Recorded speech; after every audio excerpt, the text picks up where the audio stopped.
and you point out that the Office of Legal Counsel reviewed it to determine whether, in its view, the proposed executive order was lawful on its face and properly drafted.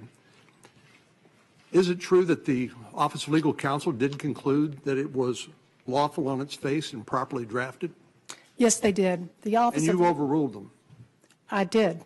The Office of Legal... What is your authority to overrule the Office of Legal Counsel when it comes to a legal determination? The Office of Legal Counsel has a narrow function, and that is to look at the face of an executive order and to determine purely on its face whether there is some set of circumstances under which at least some part of the executive order may be lawful. And importantly, they do not look beyond the face of the executive order. For example, it's statements that are made contemporaneously or prior to the execution of the EO that may bear on its intent and purpose.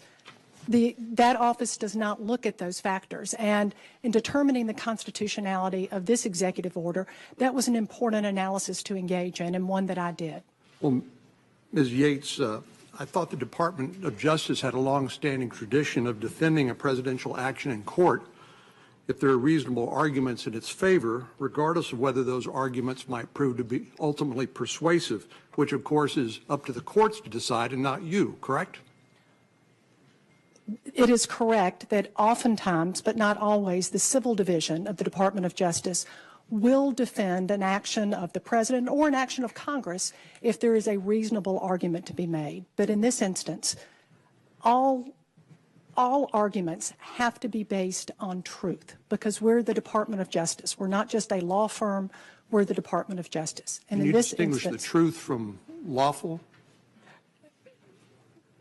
Yes, because in this instance, in looking at what the intent was of the executive order, which was derived in part from an analysis of facts outside the face of the order, that is part of what led to our conclusion that it was not lawful, yes. Well, Ms. Yates, you had a distinguished career for 27 years with the Department of Justice, and I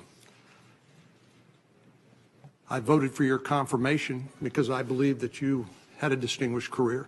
But I have to tell you that I find it enormously disappointing that you somehow vetoed the decision of the Office of Legal Counsel with regard to the lawfulness of the President's order and decided instead that you would countermand the executive order of the President of the United States because you happen to disagree with it as a policy matter.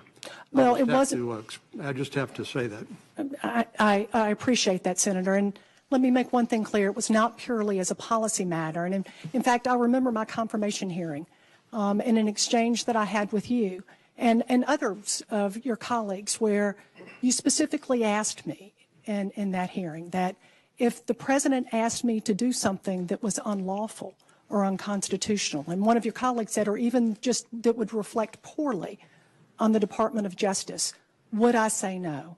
And I looked at this, I made a determination that I believed that it was unlawful. I also thought that it was inconsistent with the principles of the Department of Justice, and I said no, and that's what I promised you I would do, and that's what I did. I don't know how you can say that it was lawful and say that it was within your prerogative to refuse to defend it in a court of law and leave it for the court to decide. Senator, I did not say it was lawful.